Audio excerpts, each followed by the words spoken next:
ನಮಸ್ಕಾರ ಸ್ನೇಹಿತರೆ, Kannada jobs corner YouTube ಚಾನೆಲ್ಗೆ ಎಲ್ಲರಿಗೂ ಸ್ವಾಗತ. ಆಯುಷ್ ಇಲಾಖೆಯಲ್ಲಿ ವಿವಿಧ ಹುದ್ದೆಗಳ ನೇಮಕಾತಿಗೆ ಸಂಬಂಧಪಟ್ಟಂತೆ ಅರ್ಜಿಗಳನ್ನು ಆಹ್ವಾನಿಸಲಾಗಿರುವಂತದ್ದು. ಇನ್ನು ಯಾವ್ಯಾವ ಹುದ್ದೆಗಳಿವೆ, ಎಷ್ಟೆಷ್ಟು ಹುದ್ದೆಗಳು ಖಾಲಿ ಇರುವಂತದ್ದು, ಏಜ್ ಲಿಮಿಟ್, ಎಜುಕೇಶನಲ್ ಕ್ವಾಲಿಫಿಕೇಶನ್ ಹಾಗೂ ಸೆಲೆಕ್ಷನ್ ಪ್ರೊಸೀಜರ್ ಬಗ್ಗೆ ಈ ಒಂದು ವಿಡಿಯೋದಲ್ಲಿ ಮುಂದೆ ನೋಡ್ತಾ ಹೋಗೋಣ. ನಮ್ಮ ಚಾನೆಲ್ ಅನ್ನು ಯಾರಾದ್ರೂ ಹೊಸದಾಗಿ ನೋಡ್ತಾ ಇದ್ರೆ ಸಬ್ಸ್ಕ್ರೈಬ್ ಮಾಡಿ ಹಾಗೂ ಪಕ್ಕದಲ್ಲೇ ಇರುವಂತಹ ಬೆಲ್ ಬಟನ್ ಅನ್ನು ಕ್ಲಿಕ್ ಮಾಡಿ. ಆಯುಷ್ ಇಲಾಖೆಯಲ್ಲಿ ಅಕೌಂಟ್ಸ್ ಮ್ಯಾನೇಜರ್ ಹುದ್ದೆಗಳ ಒಂದು ನೇಮಕಾತಿಗೆ ಸಂಬಂಧಪಟ್ಟಂತೆ ಅರ್ಜಿಗಳನ್ನ ಆಹ್ವಾನಿಸಲಾಗಿರುವಂತದ್ದು. ಇನ್ನು ಈ ಹುದ್ದೆಗಳನ್ನ ರಾಷ್ಟ್ರೀಯ ಆಯುಷ್ ಅಭಿಯಾನ ಯೋಜನೆಯಡಿ ನೇಮಕಾತಿಯನ್ನ ಮಾಡಿಕೊಳ್ಳಲಾಗುತ್ತಿದೆ ಹಾಗೂ ಈ ಎಲ್ಲ ಹುದ್ದೆಗಳು ಗುತ್ತಿಗೆ ಆಧಾರದ ಹುದ್ದೆಗಳಾಗಿರುತ್ತವೆ ಮತ್ತು ಇಂಟರ್ವ್ಯೂ ಮುಖಾಂತರ ಆಯ್ಕೆಯನ್ನ ಮಾಡಿಕೊಳ್ಳಲಾಗುವಂತದ್ದು. ಇನ್ನು ಈ ಹುದ್ದೆಗಳಿಗೆ ಸಂಬಂಧಪಟ್ಟಂತೆ ಎಜುಕೇಶನಲ್ ಕ್ವಾಲಿಫಿಕೇಶನ್, ಏಜ್ ಲಿಮಿಟ್ ಹಾಗೂ ವೇತನ ಶ್ರೇಣಿಯ ಬಗ್ಗೆ ನೋಡ್ತಾ ಹೋಗೋದಾದ್ರೆ, ಮೊದಲನೇದಾಗಿ ಅಕೌಂಟ್ಸ್ ಮ್ಯಾನೇಜರ್ ಹುದ್ದೆಗಳು ಖಾಲಿ ಇರುವಂತದ್ದು. ಒಟ್ಟು ಒಂದು ಹುದ್ದೆ ಖಾಲಿ ಇರುವಂತದ್ದು. ಇನ್ನು ಎಜುಕೇಶನಲ್ ಕ್ವಾಲಿಫಿಕೇಶನ್ ಬಗ್ಗೆ ನೋಡೋದಾದ್ರೆ MBA ಇನ್ ಫೈನಾನ್ಸ್ ಅಥವಾ MCOM ಅಥವಾ ICWA ಇಂಟರ್ ಅಥವಾ CA ಇಂಟರ್ ಅನ್ನ ಮಾಡಿರುವಂತಹ ಅಭ್ಯರ್ಥಿಗಳು ಈ ಒಂದು ಹುದ್ದೆಗಳಿಗೆ ಅರ್ಜಿಯನ್ನು ಸಲ್ಲಿಸಬಹುದು.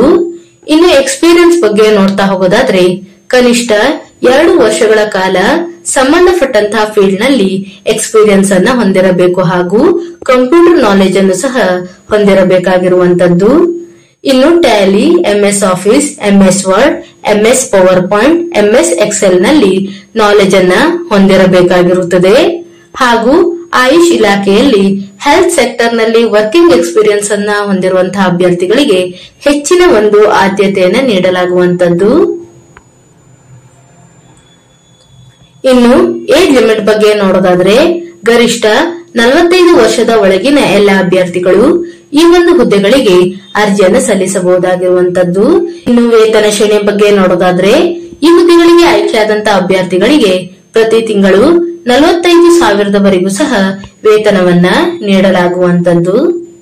ಇನ್ನು ಹುದ್ದೆಯ ಅವಧಿಯ ಬಗ್ಗೆ ನೋಡೋದಾದ್ರೆ ಈ ಎಲ್ಲ ಹುದ್ದೆಗಳು ತಾತ್ಕಾಲಿಕ ಹುದ್ದೆಗಳಾಗಿರುತ್ತವೆ ಹಾಗೂ ಗುತ್ತಿಗೆ ಆಧಾರದ ಮೇಲೆ ನೇಮಕಾತಿಯನ್ನ ಮಾಡಿಕೊಳ್ಳಲಾಗುತ್ತಿರುವಂತದ್ದು. 1 ವರ್ಷದ ಅವಧಿಯವರೆಗೆ ಈ ಒಂದು ಹುದ್ದೆಗಳನ್ನ ನೇಮಕಾತಿ ಮಾಡಿಕೊಳ್ಳಲಾಗುತ್ತಿರುವಂತದ್ದು.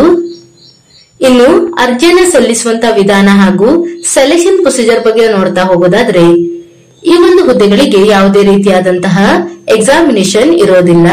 ಅಭ್ಯರ್ಥಿಗಳನ್ನ ನೇರ ಸಂದರ್ಶನದ ಮೂಲಕ ಆಯ್ಕೆಯನ್ನ ಮಾಡಿಕೊಳ್ಳಲಾಗುವಂತದ್ದು.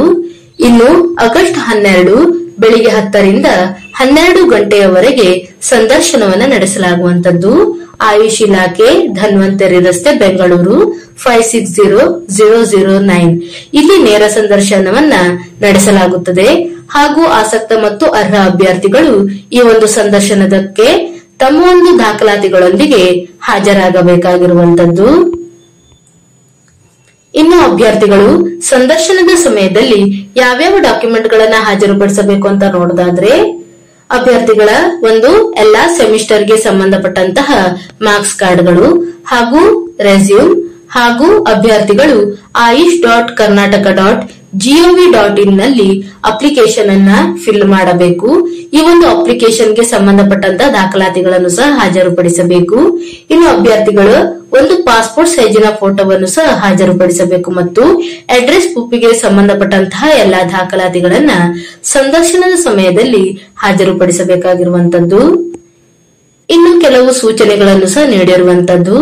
ಅಭ್ಯರ್ಥಿಗಳು ಕನ್ನಡ ಭಾಷೆಯ ಜ್ಞಾನವನ್ನ ಹೊಂದಿರಬೇಕು ಹಾಗೂ ಮೆರಿಟ್ ಅನುಭವ, ಟ್ಯಾಲಿ ಎಕ್ಸಾಮ್ ಹಾಗೂ ನೇರ ಸಂದರ್ಶನದ ಮೂಲಕ ಅಭ್ಯರ್ಥಿಗಳನ್ನ ಆಯ್ಕೆ ಮಾಡಿಕೊಳ್ಳಲಾಗುವಂತದ್ದು. ಇನ್ನು ಮಾನ್ಯತೆ ಪಡೆದಂತಹ ವಿಶ್ವವಿದ್ಯಾಲಯದಿಂದ ಪೂರ್ಣ ಅವಧಿಯ ಸ್ನಾತಕ ಅಥವಾ ಸ್ನಾತಕೋತ್ತರ ಪದವಿಯನ್ನ ಹೊಂದಿರುವವರಿಗೆ ಹೆಚ್ಚಿನ ಒಂದು ಆದ್ಯತೆಯನ್ನ ನೀಡಲಾಗುವಂತದ್ದು. ಇನ್ನು ಆಯ್ಕೆಯಾದಂತಹ ಅಭ್ಯರ್ಥಿಯು ಇಲಾಖೆಯ ನಿಗದಿತ ನಮೂನೆಯಲ್ಲಿ ಕರಾರು ಒಪ್ಪಂದವನ್ನು ಸಹ ಮಾಡಿಕೊಳ್ಳಬೇಕು ಹಾಗೂ ಕಾರ್ಯಾನುಭವದ ಆಧಾರದ ಮೇಲೆ ಮಾಸಿಕ ವೇತನವನ್ನು ನಿಗದಿಪಡಿಸಲಾಗುವಂತದ್ದು. ಇನ್ನು ನೋಟಿಫಿಕೇಶನ್ ನ ಕೆಳಭಾಗದಲ್ಲಿ ಅಪ್ಲಿಕೇಶನ್ ಫಾರ್ಮ್ ಅನ್ನು ಸಹ ನೀಡಿರುವಂತದ್ದು.